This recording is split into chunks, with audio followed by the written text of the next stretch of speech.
السلام علیکم۔ بایولوجی کی جماعت نہم کی ویڈیو سیریز میں آپ کا خیر مقدم ہے۔ اس سیریز میں ہم لگاتار جماعت نہم کے ویڈیوز پوسٹ کر رہے ہیں۔ یہ ویڈیو سیریز کا تیسرا ویڈیو ہے جو خلیے کی ساخت اور اس کے افعال لیسن سے ہے۔ پچھلے ویڈیو میں ہم نے خلیہ اور خلوی ازویجوں کے متعلق چند معلومات حاصل کی تھیں۔ خلوی ازویجوں میں ہم نے مرکزے کے متعلق پڑھا تھا۔ اس ویڈیو میں چند اور خلوی ازویجوں کے متعلق معلومات حاصل کریں گے۔ جیسے کہ پچھلے ویڈیو میں ہم نے بتایا تھا، مختلف قسم کے خلوی ازویجے خلیوں میں پائے جاتے ہیں، جیسے مرکزہ، توانیے، تحلیلی اجسام، درومائی جال، گالجی اجسام، رائبوزومز، خلوی ڈھانچہ، مرکزینے، پلاسٹڈز اور خالیے۔ یہ بات یہاں پہ یاد رکھیے کہ ہم جو اب خلوی ازویجوں کا مطالعہ کر رہے ہیں وہ حیوانی خلیوں کے تعلق سے ہے، بلکہ میں یہ کہوں گا کہ یہ ایک ٹپیکل خلیے کے خلوی ازویجوں کے بارے میں ہم مطالعہ کر رہے ہیں جو دونوں قسم کے یعنی نباتی اور حیوانی خلیوں میں پائے جاتے ہیں۔ تو آئیے مرکزے کے بعد دوسرے خلوی ازویجوں کے تعلق سے معلومات حاصل کریں، جس میں نمبر آتا ہے اینڈوپلازمک ریٹیکولم یا درومائی جال کا۔ جب ہم خلیے کو الیکٹرانک خوردبین سے دیکھتے ہیں تب ہمیں خلیے مائع میں مکمل جھلیوں کا ایک جال سا نظر آتا ہے جو درومائی جال کہلاتا ہے۔ یہ نلی نما ساختیں ہوتی ہیں۔ نلیوں کے اندر کی خالی جگہ کو لیومن یا درونا کہا جاتا ہے، جو ایک واحد جھلی کی پرت سے ڈھکی رہتی ہیں۔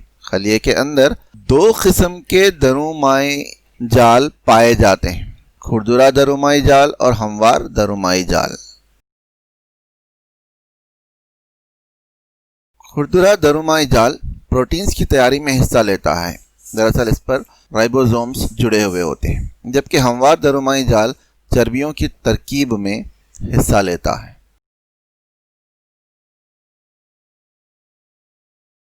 اس طرح درومائی جال ایک راستے کی طرح کام کرتا ہے جس کے ذریعے مختلف اشیاء، خاص کر پروٹین، خلیے مائع کے مختلف حصوں یا پھر خلیے مائع فریم ورک کی طرح کام انجام دیتے ہوئے خلیے بعض حیاتی کیمیائی سرگرمیوں کی انجام دہی کے لیے ایک سطح فراہم کرتا ہے۔ فقریوں کے جگر کے خلیوں میں غیر دانے دار درومائی جال زہر اور ادویات کے زہریلے اثرات کو ختم کرنے میں اہم رول انجام دیتے ہیں۔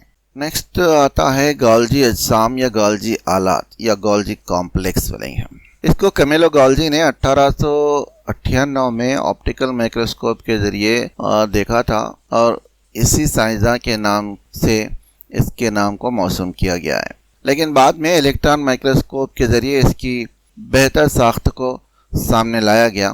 گالجی اجسام بھی متعدد پرتوں سے بنے ہوتے ہیں۔ یہ جھلیاں تھیلیوں جیسی ساختوں کی تخلیق کرتی ہیں۔ ان کے اطراف مائعات سے بھرے نالیاں پائی جاتی ہیں۔ رائبوزومز میں تیار شدہ پروٹین اور دوسری اشیاء انہی نالیوں سے گزر کر گالجی اجسام تک پہنچتی ہیں۔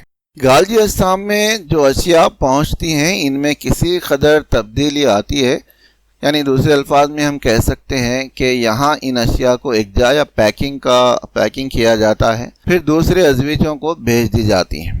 گالجی اجسام کی تعداد مختلف خلیوں میں مختلف ہوتی ہے۔ وہ خلیے جو ہارمونز اور خامروں کا افراز کرتے ہیں ان میں گالجی اجسام کی تعداد زیادہ ہوتی ہے۔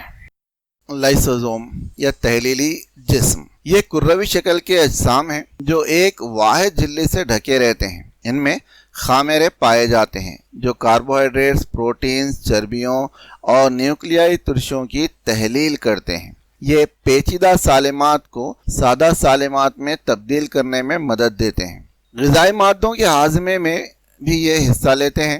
بعض اوقات بیماری کی حالت میں لائسوزومز کی جو ساخت ہوتی ہے وہ تباہ و برباد ہو جاتی ہے اور یہی آگے چل کر خلیے کی موت کا سبب بنتی ہے۔ اسی لیے لائسوزومز کو خلیے کا خودکشی کیسا کہا جاتا ہے، یعنی خلیہ لائسوزومز کی وجہ سے ختم ہو رہا ہے، اسی لیے اس کو کیا کہا جا رہا ہے کہ لائسوزومز خلیے کا خودکشی کیسا ہے، یعنی suicidal bag of the cell.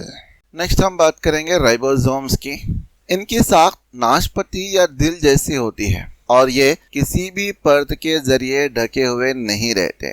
یہ رائبوز نیوکلک ترشا اور پروٹین سے بنے ہوتے ہیں۔ یعنی RNA اور پروٹین سے بنے ہوتے ہیں۔ یہ خلیے مائع میں آزاد یا گروہ کی شکل میں درومائی جال کی جھلیوں سے جڑے رہتے ہیں۔ جب یہ گروہ کی شکل میں ہوتے ہیں یا گروپ کی شکل میں ہوتے ہیں تو انہیں پولیزومز یا پولی رائبوزومز کہا جاتا ہے اور پروٹین کی ترکیب میں یہ حصہ لیتے ہیں۔ آئیے کچھ معلومات توانیے یا مائٹوکانڈریا کی بھی حاصل کر لیتے ہیں۔ یہ کروی یا استوانی خلوی عضویچے ہیں۔ یہ انتہائی چھوٹے ہوتے ہیں۔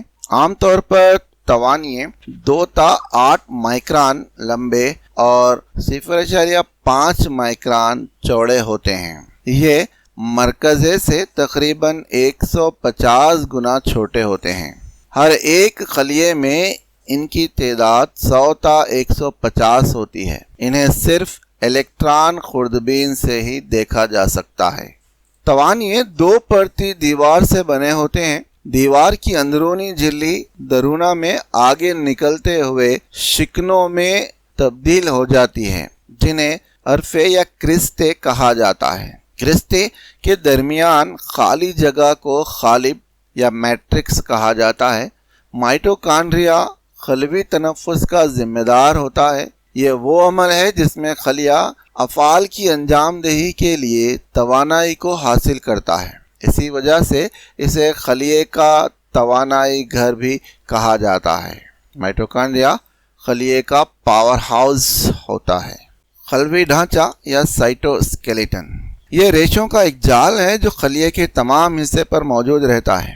یہ خلیے کو میکانیکی سہارا دیتے ہیں اور خلیے کی حرکتوں میں حصہ لیتے ہیں۔ خلوی ڈھانچہ یا سائٹوسکیلیٹن میں 3 قسم کے ریشے پائے جاتے ہیں: خرد نالیاں یا مائکروٹیوبیولز، خرد ریشے یا مائکرو فیلامنٹس اور درمیانی ریشے یا انٹرمیڈیٹ فیلامنٹس۔ اب تک آپ نے حیوانی خلیوں میں پائے جانے والے خلوی عضویچوں کے بارے میں معلومات حاصل کی۔ یہ تمام خلوی عضویچے نباتی خلیوں میں بھی پائے جاتے ہیں۔ ہماری نبی جماعت کی سیریز کی اگلی ویڈیو میں آپ نباتی خلیوں میں ان عضویچوں کے علاوہ اور کون سے خلوی عضویچے پائے جاتے ہیں اس کا مطالعہ کریں گے۔ تو بنے رہیے ڈیجیٹل ایجوکیٹر کے ساتھ، اور اگر آپ نے سبسکرائب نہیں کیا ہے تو فوری سبسکرائب کر لیں تاکہ تمام ویڈیوز آپ کے فون میں نوٹیفیکیشن کے طور پر سب سے پہلے آپ تک پہنچ سکیں۔